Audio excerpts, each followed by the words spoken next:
estar aquí para estudiar la palabra de Dios en esta hora. El día de hoy vamos a reflexionar sobre la cuestión de la mayordomía y el orden, la importancia del orden en la vida cristiana, en la vida personal. Cuando hablamos de orden, pues nosotros vivimos en una época bastante curiosa. He titulado al tema de hoy ser cristiano en tiempos de la posmodernidad. Ser cristiano en una época posmoderna. ¿No? No funciona. ¿Está encendido? Sí. Muy bien. Vamos a avanzar ahí, por favor. Queridos presentes, ser cristiano en un mundo posmoderno, el impacto de la mayordomía. Vamos a continuar. A ver, parece que ya está. El impacto de la mayordomía. Ahora bien, es muy importante que nosotros entendamos qué época estamos viviendo. Vamos a avanzar, por favor. Queridos presentes, nosotros vivimos una época de una tremenda frustración e insatisfacción. Por todos lados, nosotros vemos hoy a una sociedad insatisfecha. La gente no está contenta. Y tenemos que uno de los rasgos más evidentes de estos tiempos, pues es la frustración que experimentan millones de personas, especialmente en las sociedades más desarrolladas. Aparentemente, nosotros en el tercer mundo o en los sectores del tercer mundo podemos decir, no, pues es que aquí la cosa va peor. Pero las frustraciones de la posmodernidad se ven más en los sectores de las zonas desarrolladas, porque la gente está descontenta con la vida. Hay personas a las que nada las tiene contentas, ni su casa, ni su familia, ni su trabajo, ni su fe, ni su edad, nada. Está descontenta con todo el mundo. Y cuando uno llega a este punto, se pregunta, bueno, ¿por qué? ¿Cómo hemos llegado hasta este momento? Pues hay varias formas de explicarlo. Un paradigma es una forma de explicar la realidad. A lo largo de la historia ha habido varios paradigmas. Uno de ellos, en el pasado, ha sido el helenismo. Pues los griegos explicaban la realidad de una manera, nosotros la explicamos de otra manera. Después, el cristianismo vino a explicar la realidad desplazando al helenismo, pero cuando llegó el descubrimiento de América, cuando llegó la Reforma Protestante, la sociedad cambió. Se acabó la Edad Media y se empezó la Edad Moderna, y a partir de ahí se empezó a explicar la realidad de otra manera. Sin embargo, a partir de inicios del siglo XX, las cosas empezaron a cambiar y la realidad se explica hoy en términos de lo que se conoce como posmodernidad. ¿Qué es todo esto de la posmodernidad? Brevemente yo haré unos comentarios para mencionarlo. Hay tres factores que van a cambiar, posiblemente hay más, sin embargo me voy a concentrar en tres factores que van a dar cambio al mundo de la Edad Media a la moderna. Uno de ellos es el Renacimiento. El Renacimiento quita los ojos del ser humano en las cosas religiosas, básicamente en Dios, para ponerlas en los seres humanos. Ahí en el Museo del Prado, en Madrid, se observa nítidamente este cambio. Cuando uno va recorriendo el museo, va viendo cómo las pinturas cambian de pinturas religiosas a pinturas en cuestiones de los seres humanos. Y por otro lado, tenemos la Reforma Protestante, más o menos por esas épocas, donde la gente cuestionó tremendamente a la autoridad religiosa y se empezaron a sentar las bases del pensamiento moderno. Viene entonces la Ilustración francesa. A partir de la cuestión política, la gente empezó a cuestionar y a racionalizar las cosas. Y aparece entonces la nueva religión de la modernidad, con varios rasgos. Aparece la fe en la razón. La gente, estamos hablando de hace 400, 500 años. La gente empezó a pensar que la razón era el camino que te iba a llevar a la verdad. Aparece, por lo tanto, la fe en la ciencia, se desarrolla la ciencia. La bata blanca va a sustituir a la sotana y la gente, la misma fe que le tenía al sacerdote, se la va a tener ahora al científico. Aparece la fe en la historia. La gente dice, no, es que hay que aprender del pasado para no cometer los mismos errores en el presente y el futuro. Aparece también la fe en el progreso. Y la idea de que vamos a ser mejores y vamos a estar mejor, el futuro va a ser muy bueno, porque mire, ya tenemos la ciencia, el desarrollo, la tecnología. Y entonces aparece la fe en la economía. Si nos organizamos, el dinero nos va a dar y vamos a organizar mejor nuestro mundo, nuestro planeta. Los países del primer mundo pintaban muy bien este asunto. La fe en el pluralismo, por supuesto, la mayoría tiene razón, así que vamos a opinar y ponernos de acuerdo. Aparecen los parlamentos y entonces, mis queridos presentes, surge la fe en la democracia. Que esto es algo divino que nos va a llevar muy bien. Ya sabemos hoy que eso no es cierto. En los países desarrollados la democracia ya va de salida, curioso. Pues en los del tercer mundo apenas si la estamos arañando. Y queridos presentes, aparece la época de la desmoralización y la desacralización. La fe debe decir ahí en la desacralización. Nada es sagrado, nada es sagrado. Y la fe en el hombre, en el ser humano. Mucho optimismo, muchas ganas, mucha fuerza, siglo XVIII, siglo XIX, el ser humano pinta con muchas ganas, entra al siglo XX, pero entonces aparecen los hechos históricos, por supuesto un Dios deísta, la idea de que sí creemos en Dios, pero seguramente que Dios ahí anda muy lejos, muy ocupado y de vez en cuando nos echa un ojo, pero no se ocupa tanto en nosotros. Y entonces tenemos la secularización. Nos hacemos seculares cuando entramos al siglo XX. Ser secular es el debilitamiento de la religión, es decir, la fe pierde prestigio. Ahora decir soy creyente, pues no es tan prestigio como decir, bueno, yo soy libre pensador.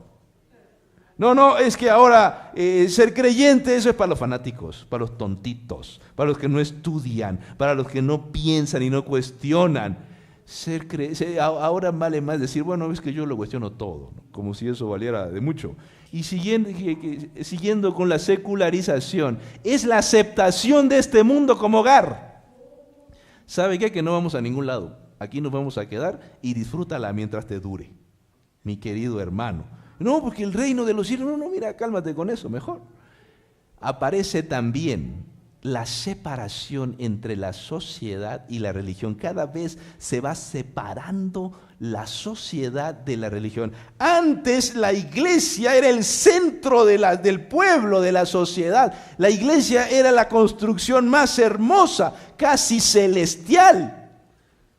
Ahora cada vez se va separando más la sociedad de la religión. Y mis queridos presentes, aparece también la desacralización de este mundo para ser objeto de estudio científico. Las plantas, las flores, el mismo ser humano se desacralizan. Ahora vamos a investigar, vamos a estudiar desde una perspectiva científica a este mundo. Y es el paso de una sociedad sagrada a una sociedad secular. Entramos al siglo XX con esos rasgos, pero entonces nos golpea la historia. 1912, el naufragio del Titanic. Después de decir que era un barco que no se podía hundir, que no podía naufragar, que ni Dios podía hundirlo, 1912, según algunos pensadores, marca el fin de la modernidad y el inicio de la posmodernidad. El hundimiento del Titanic acaba con los sueños de progreso de la modernidad. Después de que se había entrado con tanto ánimo, el siglo XX va a ser brutal. El siglo XX, porque solo 2 años después viene la Primera Guerra Mundial. Una guerra anunciada como la última de las guerras. Esta es la gran guerra, pero no habrá más guerras. Antes los ejércitos salían a pelear con batallones de 5,000, 6,000, 10,000 soldados. Pero esto es una guerra donde pelean millones, donde aparecen las armas químicas, donde hay bombardeos y muertes, aparecen los aviones. Es una cosa terrible. Y por supuesto no se acaba la guerra. El siglo XX no empezaba nada bien. Pero entonces viene otro desastre, la crisis económica del 29, que le pegó a todo el mundo y empobreció a una gran cantidad de personas. Por supuesto, la gente que menos conoce y que menos sabe, ni cuenta se da cuando se queda sin dinero. Y mis queridos hermanos, la cereza del pastel de mediados del siglo XX, la Segunda Guerra Mundial. Ya la gente empezaba a desencantarse con el discurso de la modernidad. ¿Dónde quedó el progreso? ¿Dónde quedó la economía? ¿Dónde quedó la ciencia? ¿Dónde quedó la tecnología? A eso es lo que llamamos posmodernidad. Un desencanto con el discurso prometido de la modernidad. ¿Qué resultados trajo todos estos elementos? Muy brevemente, algunos de ellos son los siguientes. Trajo la muerte de los ideales. Ya no creemos en nada.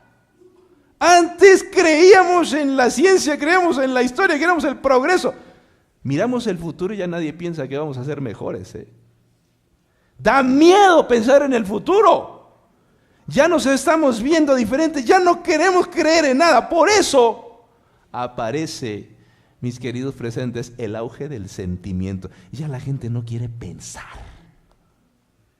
porque pensar aterra. Mejor vamos a cantar y bailar un ratito. Vamos a atontarnos. Vamos a llenarnos la mente de pájaros, de entretenimiento y de vulgaridad. Vamos a disfrutar. Vamos a distraernos, porque pensar da miedo. Aterra, la gente no quiere pensar. No, mejor ni me hables de eso. Mejor ponme una canción de Luis Miguel. Mejor ponme una musiquita acá de tal o cual grupo para pasármela bien. El auge del sentimiento. En la iglesia nos pasa también. Estamos acostumbrados a sentir, ese pastor no predica bien, hombre, es que yo no siento bonito. Nos estamos decantando hacia el hipersentimentalismo, incluso en los ámbitos religiosos. Estamos haciendo de nuestros cultos un espectáculo vulgar, en vez de un momento de adoración donde usemos la inteligencia. Mi querido hermano, tenemos una crisis de la ética. Ya no sabemos lo que es bueno y es malo. ¿Es bueno eso? Pues depende. Para ti es bueno, para mí no. Y para aquel, quién sabe. O sea que estamos hechos un lío con el tema de la verdad. Que quién sabe, depende. Claro que hay verdad, es la palabra de Dios. Pero la gente dice, no, que depende. Tenemos crisis también en este tiempo de crecimiento del narcisismo. ¿Qué me importa a mí lo que le pase a mi vecino, lo que le pase a aquel, lo que le pase al otro? No importa que yo no sufra. No te pones a pensar que lo que le pasa al vecino al rato te va a pasar a ti. Pero por supuesto que no podemos aceptar las injusticias de este mundo. Una sociedad civilizada, una comunidad civilizada, no puede aceptar los abusos del vecino y del prójimo. Y mis queridos presentes, hoy estamos centrados en nosotros mismos. Y además, no tenemos ganas de nada. Fracaso del desarrollo personal. En generaciones anteriores, los chicos, los jóvenes, los investigadores querían descubrir, investigar, conocer, comprender. Nuestras generaciones no tienen ganas de nada más que estar tonteando con el celular. No tienen interés de descubrir, de conocer. No sabemos nada. Pero es que ya no hay nada que saber. Es ridículo. Hay mil cosas que se pueden estudiar y aprender, pero estamos estancados en un fracaso por el desarrollo personal. Y por supuesto, vivimos la época de la elevación de lo insignificante. La elevación de lo insignificante. Es decir, hoy lo que más vale, lo más importante, es una vulgaridad. No puede ser que un chico que patea un balón gane $200 millones al año. Eso es impensable. Es de locos. De locos. Ojalá ganara un poco más un maestro, ojalá un científico fuera más apreciado. Esos son los que deben ser apreciados por la sociedad. Esos son los que deben ser admirados. Pero ¿quién sabe de sus logros? ¿Quién conoce? La gente está embobada con que se haga viral alguna noticia barata. La gente está embobada con algún personajillo que sale en YouTube. Mis queridos presentes, nosotros vivimos la época del triunfo de la vulgaridad y por supuesto glorificamos el presente. No queremos mirar al pasado y tampoco queremos mirar el futuro. El futuro da miedo, el pasado es frustrante. Y estamos encuevados en una situación bastante curiosa. La posmodernidad es un momento de desorientación. El ser humano está cada vez más preparado para vivir instalado en la incertidumbre, en el desconcierto y la perplejidad. Ni siquiera tenemos miedo hasta de amar. Tenemos miedo, quién sabe cómo vaya a salir ese muchacho. Y esa muchacha, quién sabe qué mañas traiga. Mejor me quedo solito. Más vale solo que mal acompañado. Es el dicho de esta época. Le da miedo amar, le da miedo casarse. Pues te gusta, pues va y cásate, hermano. Amén. La gente no dice amén, ¿eh? Tenemos miedo de ser amigos. Tenemos miedo de amar. Tenemos miedo hasta de gozar la vida. Porque estamos perplejos, con la cabeza llena de pájaros, pensando que las cosas pueden ser distintas. Tenemos una revolución del desconcierto y del pensamiento débil. Hoy esa gente que se cree muy sesuda, esa gente que se cree muy inteligente, en realidad nuestra sociedad es muy fácil de engañar. La gente hoy se lo cree todo. Se lo cree todo. Mis queridos hermanos, alguien con Biblia en mano se pone a dar gritos y sombrerazos y ahí no falta quien le crea. Si yo no estoy diciendo algo sensato en relación con la Biblia, no me hagas caso. Mi querido hermano, cuestióname. La Biblia no es para fanáticos, es para pensadores. Pero la gente, tenemos una época de escepticismo. Es que yo cuestiono todo, yo no creo nada. Eso te hace tan vulnerable. En una época de supuesto escepticismo, la gente es muy vulnerable, la gente se lo cree todo. Es la época de los fake news, de las noticias falsas, el 70-80% de lo que sale por internet, pura mentira, pero la gente se lo cree. La gente se lo cree. Tenemos el tema del individualismo cada vez más fuerte, por eso es cada vez más difícil tener una relación con una persona del sexo opuesto, porque somos muy egoístas y cada vez más individualistas, y nada más estamos pensando en nosotros. Y por si fuera poco, todo el mundo dice que está enfermo, todo el mundo está mal. Dice, no, es que yo tengo problemas, pastor. No, pues eso, bienvenido al club. O sea, eso todos los tenemos. No, es que yo estoy mal del cerebro, todos los cerebros están chuecos, están defectuosos. Es que ya me hicieron análisis, hermano, no me fastidies, hombre. Todo mundo está desequilibrado, todo mundo desde chiquito le sonaron de más, le quitaron la paleta. ¿Quién sabe que todo mundo afirma que es un enfermo mental, un engendro del mal, y quién sabe qué tantas circunstancias traemos ahí, arrastrando todo tipo de tendencias para vivir en una cultura light, de lo light. Así, una cosa más descafeinada, sale mejor, ¿verdad? Queridos presentes, ¿cómo fue que nos acercamos a este punto? Soluciones fáciles de esta época se saltan a la vista. La primera de ellas, ¿qué hacemos? Pues vamos a la plaza. Consumismo, ¿no? Esa es la catedral posmoderna. Llégale, hermano, la tarjeta más rápida del oeste. ¡Dámelo! ¿Te gusta? Venga, y aquello también. Nosotros estamos infectados de un tremendo consumismo. Ni cuenta nos damos de cuánta cacharro tenemos en casa. Aquí en la Ciudad de México los departamentos son pequeños, los llena uno rápido, ¿eh? Pero la gente quiere estar ahí, compre. Cálmate. Antiguamente dijo René Descartes, pienso, luego existo. Pero el dicho de la posmodernidad es, compro, luego existo, ¿no? Dije, pastor, es que no he comprado nada este mes. Algo pasa conmigo. No me siento vivo.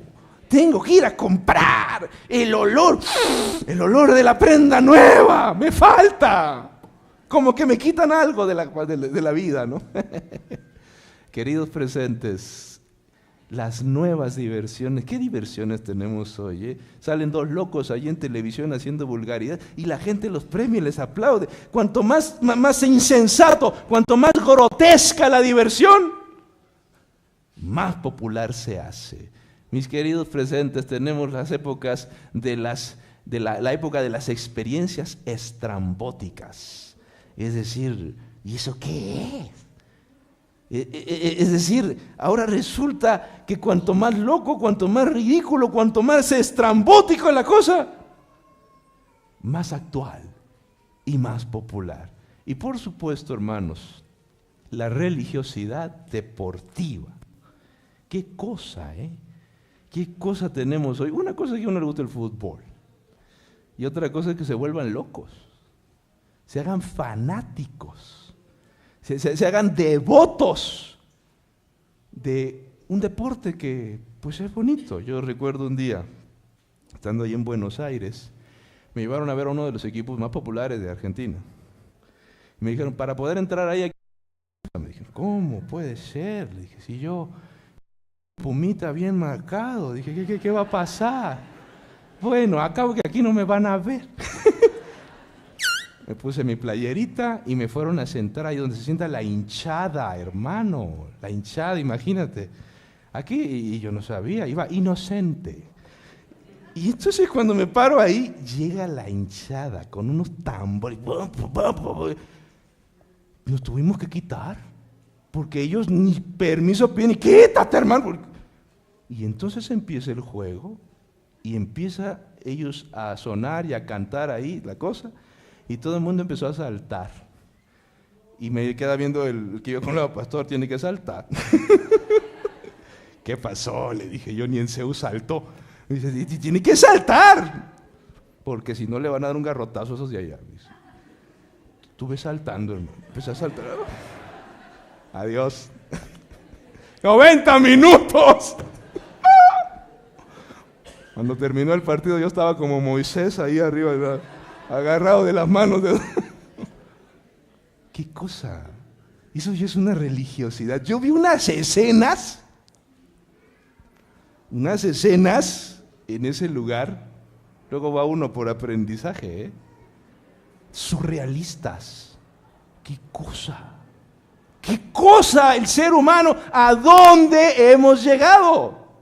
Recuerdo también un día allí en Madrid, en el Santiago Bernabéu, la llegada del equipo sobre el Paseo de la Castellana.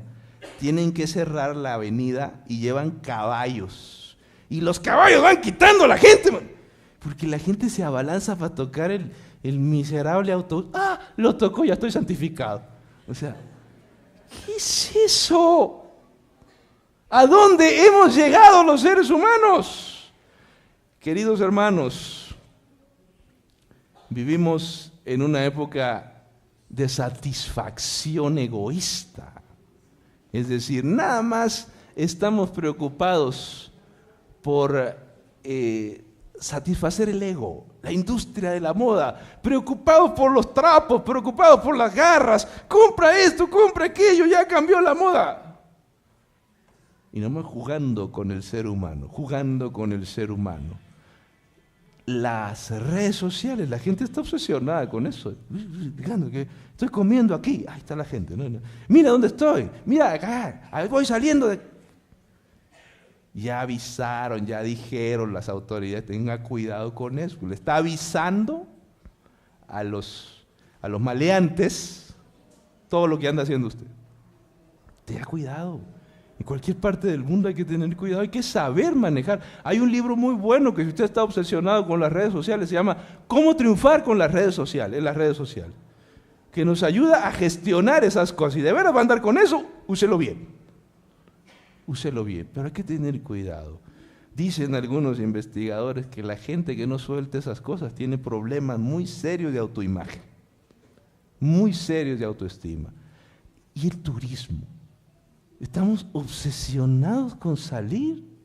Tenemos que viajar, tenemos que ir allá, tenemos que ir allá. Si ustedes supieran cómo se crea la industria del turismo un lugar, sería muy interesante.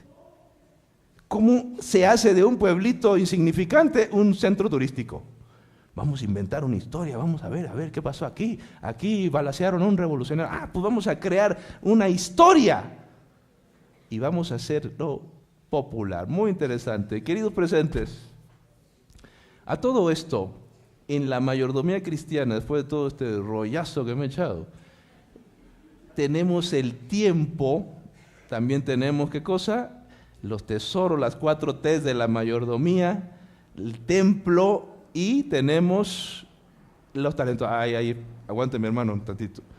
Mire, nosotros como iglesia hemos predicado que estos son los 4 pilares de la mayordomía. El tiempo, los tesoros que se refieren al dinero, el templo que se refiere a la salud, el cuerpo y los talentos. Pero resulta que hoy, en relación con el templo, con el tiempo, tenemos una época que se caracteriza por la ociosidad. Si la gente habla de tiempo hoy, ociosidad. El símbolo de la ociosidad, el teléfono celular. ¡Qué manera de perder el tiempo! ¡Qué manera de echar por la borda la vida! El tiempo es vida. Pero cuando yo veo a la gente con el celular, digo, estará estudiando francés, estará estudiando un libro, está aprendiendo algo. ¿No? Perder el tiempo. Ociosidad. Y dice el dicho, mente ociosa, taller de Satanás. En relación con el dinero, esta es la época del consumismo. A despilfarrar, a gastar de manera desorbitada. En relación con la salud, es la época del placer. La gente se da gusto y satisface sus apetitos en todos los ámbitos. Y en relación con los talentos, es la época de la egolatría. Es decir, yo quiero tener éxito, quiero hacer las cosas bien para que me reconozcan, para parecer como el más grande, para saludar por aquí y por allá. Queridos hermanos, en la Biblia aparece la ciudad de Sodoma como símbolo del mal en el pasado.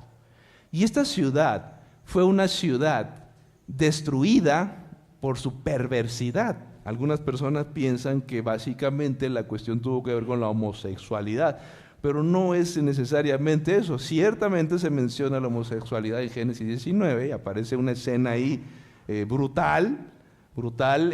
Sin embargo, la palabra de Dios dice que lo que condujo a la destrucción de Sodoma fueron 4 elementos. Así que ellos son los siguientes. Mire cómo dice la palabra de Dios en Ezequiel capítulo Vamos a leerlo, 49, Ezequiel, adelante por favor. Ezequiel 16, 49, dice lo siguiente. Estas son las razones por las cuales fue destruida Sodoma. Esta fue la maldad de Sodoma, tu hermana. Soberbia, pan de sobra y abundancia de ocio tuvieron ella y sus hijas, y no fortaleció a la mano del afligido y del necesitado. 4 elementos. ¿Cuál es el primero? Soberbia. Queridos hermanos, destruida por soberbia, porque había culto al ego, porque había también, queridos presentes, altanería y un espíritu de competencia. Estarse destruyendo, estar ninguneando al otro, estar destrozando al otro, eso se llama la ley de la selección natural, la supervivencia del más fuerte. Eso nosotros no lo podemos aceptar, ni biológica ni psicológicamente. No podemos vivir en una sociedad donde se come al pequeño y pensar que así está organizada la vida. Pero en Sodoma así se vivía. Y en esta época nosotros tenemos una sociedad de gente tremendamente soberbia. El segundo factor que se menciona es pan, ¿de qué cosa? Pan de sobra. Pan de sobra. ¿Falta la comida en esta época? Pues por lo menos en México no. Tenemos los primeros lugares de obesidad, hermano. Y los niños ahí van, Pan de sobra. ¿Cuánta comida se tira en esta época? Mi padre me enseñó que era un pecado tirar la comida. Y cuando me sentaba a comer, pues yo era como un perrito. Y me acercaba y hacía, ¿y eso qué es? Es comida y te la comes, me decía mi viejo. Y entonces decía, yo no quiero eso. Y entonces el viejo decía, sírvale doble al niño. No tenía que comer. Tenía que comer. La alimentación es es la primera escuela de un niño. Un niño que no aprende a comer está siendo maleducado por su mamá, su papá. El otro día un pediatra me dijo que antes de los 14 años no se le debe preguntar a un niño, ¿qué quieres comer, hijito? ¿Que el niño es nutricionista o qué? A ver, combíname unos hidratos de carbono con unas proteínas. ¿Te va a decir eso el niño? Al niño se le sirve la comida. No le preguntes. Sírvele la comida. Después de los 14 ya hablaremos. Pero antes no. No, el niño no sabe de alimentación. No le satisfaga sus gustos. Le estás enseñando a ser indisciplinado. Indisciplinado. La disciplina empieza por el hábito de la alimentación. Queridos presentes, esta es la época que la gente no controla su alimentación. Ni siquiera sabemos comer.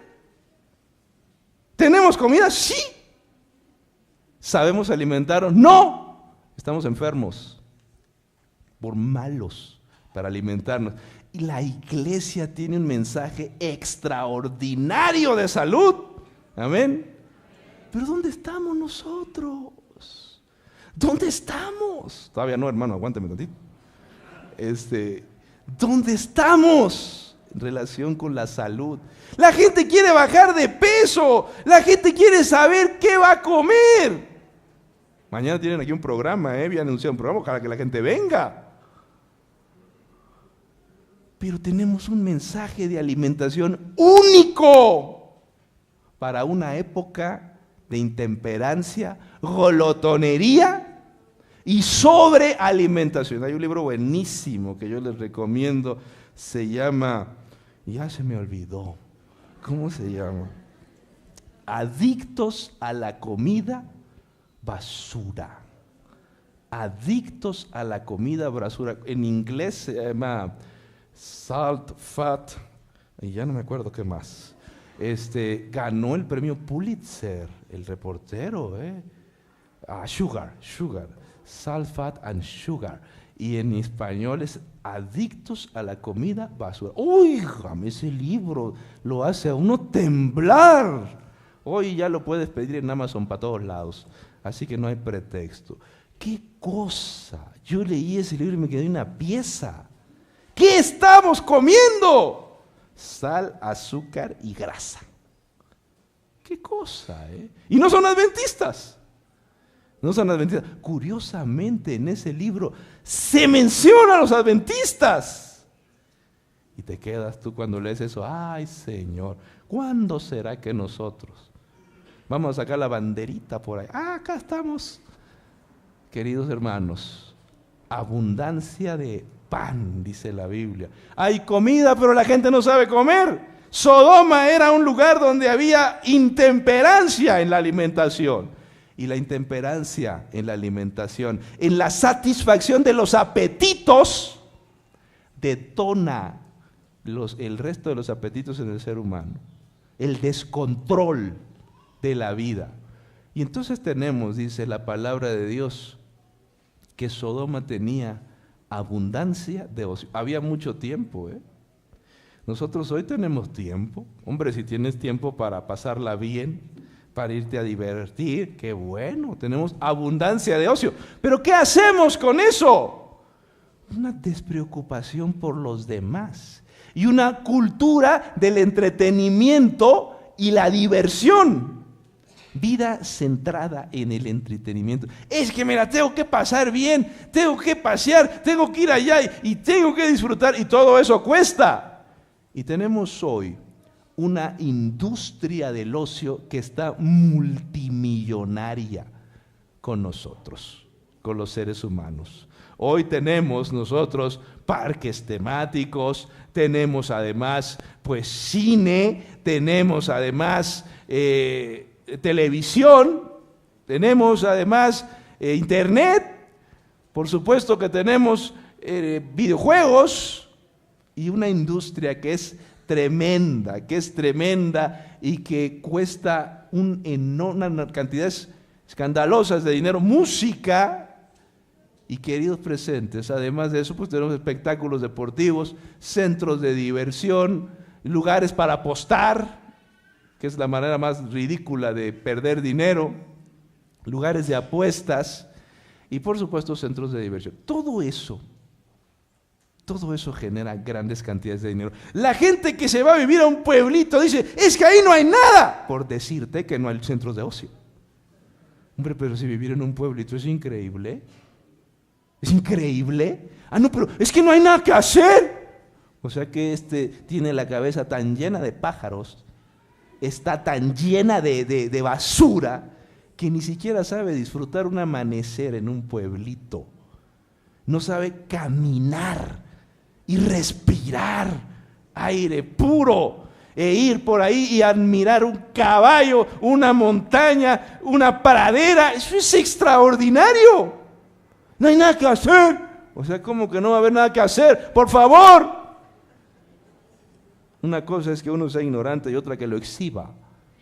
Queridos presentes, hay que aprender a vivir y desconectarse de la vulgaridad.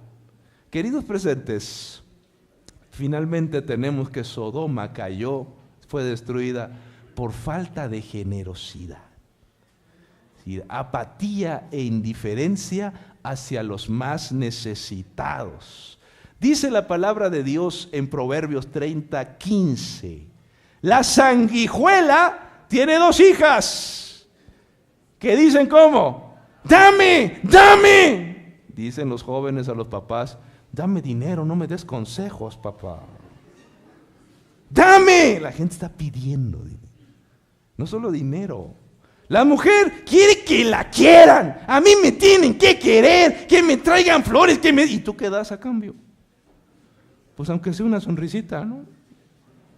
Y el hombre quiere que lo atiendan, que le den, que todo. ¿Y tú qué das a cambio? Hoy las relaciones son cada vez más difíciles porque la gente está acostumbrada y exige las cosas. Quiere recibir, no quiere dar. Dame, dame. Denme dinero, denme trabajo, ayúdenme. Pobrecito de mí, soy la víctima. Las sociedades atrasadas son sociedades en las que los niños son educados como víctimas. Pobrecito, mijito, mira, es una víctima. Ay, es que él no tiene la culpa. Quítale eso porque lo vas a hacer un inútil. Mi querido hermano, enséñale que en este mundo tiene las mismas oportunidades o superiores que los niños del mundo. Enséñale a luchar, no lo trates como víctima. Es que la culpa la tiene el gobierno, la culpa la tiene el pastor, hasta nosotros salimos raspados a veces. La tiene la iglesia, la tiene la abuela, la tiene la mamá. Ya, bájale, hermano, por favor. Eso nos conduce a ser con un terrible hábito. Así como la sanguijuela, hay algunas personas en este mundo que solo saben pedir, no están dispuestas a dar. Tenemos que acostumbrarnos a dar, no solamente dinero. Hay que dar amor, hermano, dar afecto. Este jueves pasado que se celebró el Día del Amor, pues mire, si usted no lo celebra, pues es muy su gusto. Pero qué triste es ver que no falte alguien que empiece a machacar a otro. ¿Tú por qué llevas flores? ¿Tú por qué haces esto? ¿Tú por qué? Oye, ay, dice uno, qué niveles de amargura, ¿eh? O sea, ese ni picha, ni cacha, ni deja batear. ¡Qué caray! Déjalo, que ayude, que dé, que muestre, que invite, que dé algo. Qué bueno es eso, hermano. Pero cuando uno solamente sabe pedir, cuando le enseña a los hijos solamente a pedir y no dar, qué terrible. Estamos construyendo una sociedad adicta a la infelicidad. También dice la palabra de Dios en Proverbios 30:16. 3 cosas hay que nunca están hartas, nunca tienen suficiente. Y aún la cuarta nunca dice basta. El Seol, o sea, el sepulcro, la matriz estéril, la tierra que no se sacia de agua y el fuego que jamás dice basta. Recibe, y recibe, y recibe, y recibe. Y nunca tienen suficiente. Queridos hermanos, nunca tienen suficiente de acuerdo con la palabra de Dios. El sepulcro, la matriz estéril, la tierra, el fuego, son elementos que no tienen hartura. Y además, nada los satisface. Siempre hay que estarlos alimentando, porque nunca dicen basta. Hemos llegado a una etapa de la historia de la humanidad en que estamos frustrados, descontentos. La gente que se acostumbra a estar pidiendo nunca tendrá suficiente. Aunque tenga dinero y le sigan dando, nunca va a tener suficiente. En cambio, va a desarrollar un sentido de insatisfacción que la conducirá a una frustración insoportable, que nunca tiene suficiente. Por eso Salomón, el gran Salomón, en esa obra extraordinaria del Eclesiastés, monumental, dice: nunca se sacia el ojo de ver y el oído de oír. El ser humano es insaciable. El ser humano no está hecho para estar pide y pide y pide. Nosotros tenemos que aprender a dar, queridos presentes. Por eso hoy somos esclavos de la infelicidad. A pesar de vivir en la época de mayor desarrollo económico, de mayor desarrollo científico, de mayor desarrollo democrático, de mayor civilidad en la historia, estamos ahogándonos en el consumismo, quien está hundiendo a la gente en un insaciable deseo de estar comprando. Y además, hoy hay mucha gente que no se siente satisfecha con nada, con nada. En el fondo hay un fuerte egoísmo que la mantiene adicta a la infelicidad. Ese concepto Es tremendo. La adicción a la infelicidad, una adicción es una dependencia de una sustancia, una conducta. Y hay gente que depende ya, necesita ser infeliz. Eso es terrible, hermano. Es una realidad, una realidad. Finalmente, dice la palabra de Dios en 1 de Crónicas 29, 12 al 14.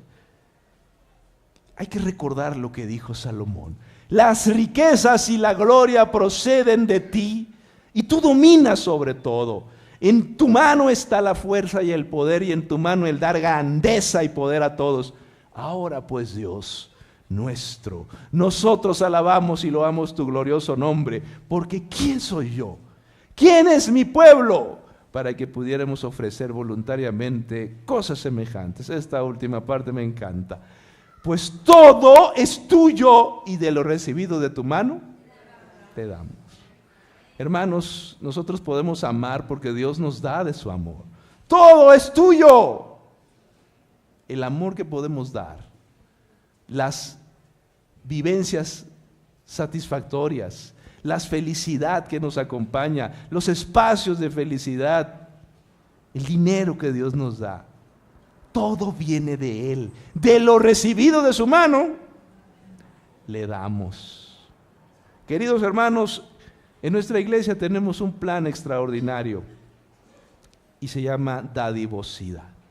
Nosotros tenemos que acostumbrarnos a dar. La dadivosidad es un elemento que es muy importante para esta época y además nosotros necesitamos experimentar la mayordomía. Mayordomía no tiene que ver nada más con la cuestión económica. La mayordomía nos enseña y nos ayuda para saber quiénes somos y de dónde venimos. También nos recuerda que hay que tener equilibrio espiritual y nos da equilibrio espiritual. Y la mayordomía nos ayuda a gestionar mejor nuestras vidas, queridos presentes.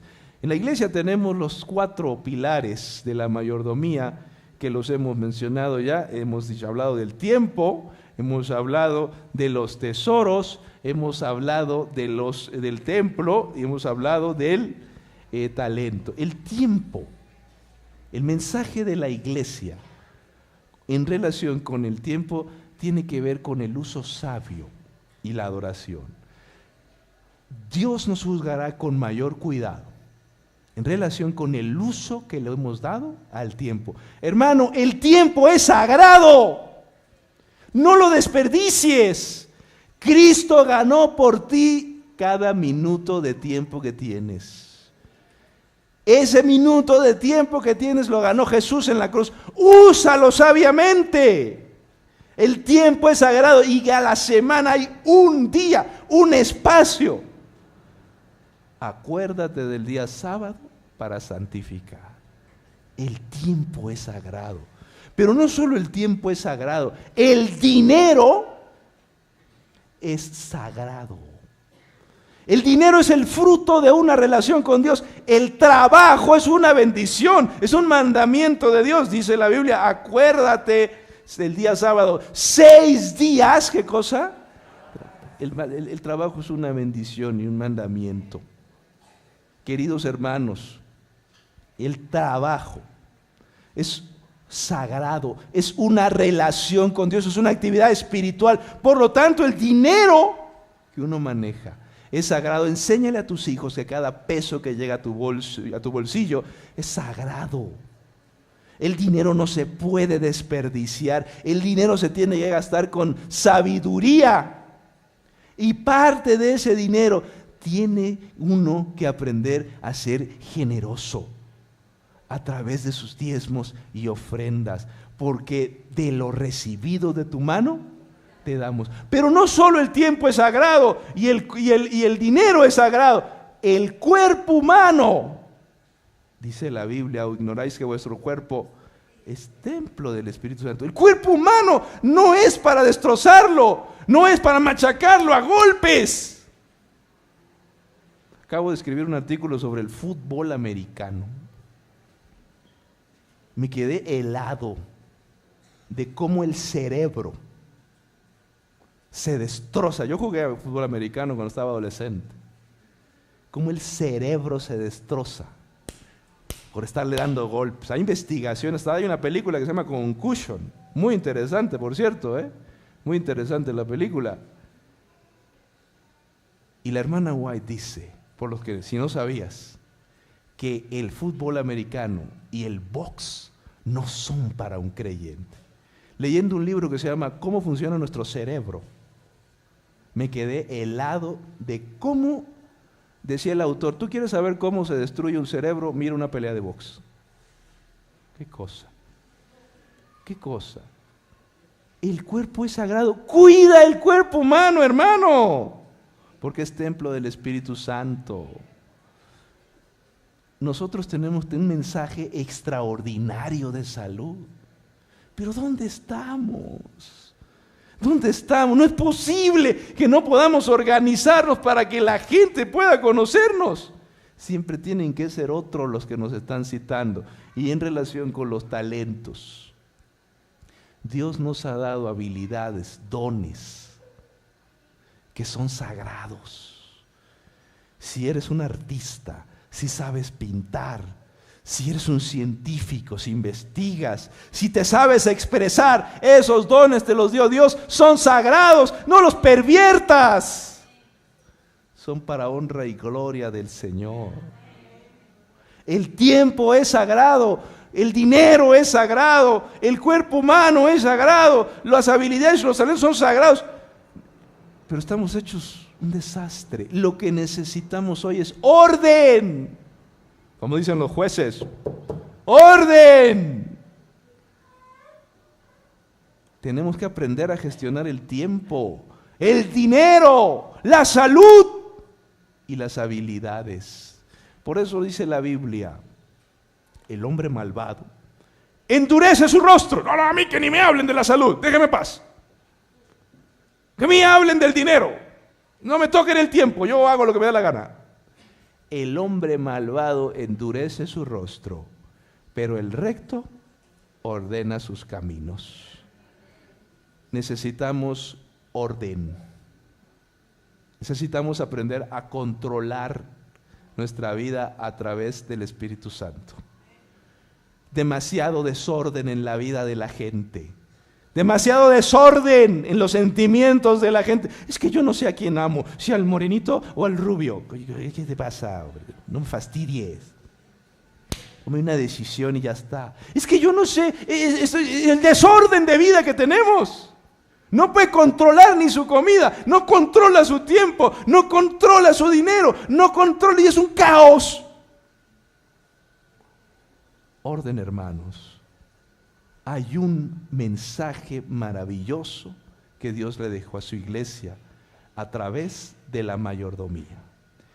Ojalá que nosotros invitemos al Señor a poner orden en nuestras vidas y recordar los pilares sagrados que nos ayudarán a disfrutar mejor los espacios que Dios nos ha dado y la vida que nos da también. Que Dios los bendiga en esta mañana.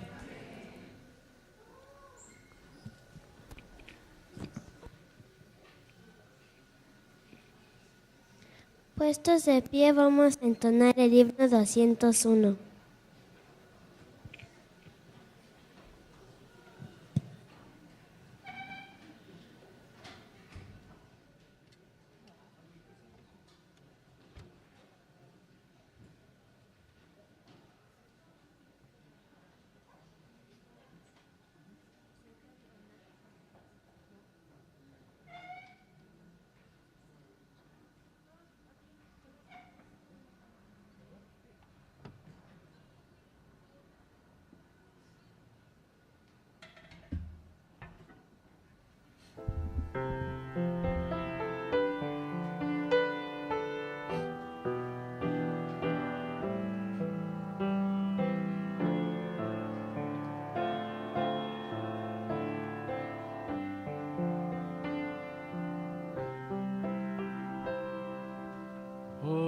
Deja que el Señor te envuelva con su espíritu de amor, satisfaga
Querido Padre que estás en el cielo, muchas gracias por tu palabra.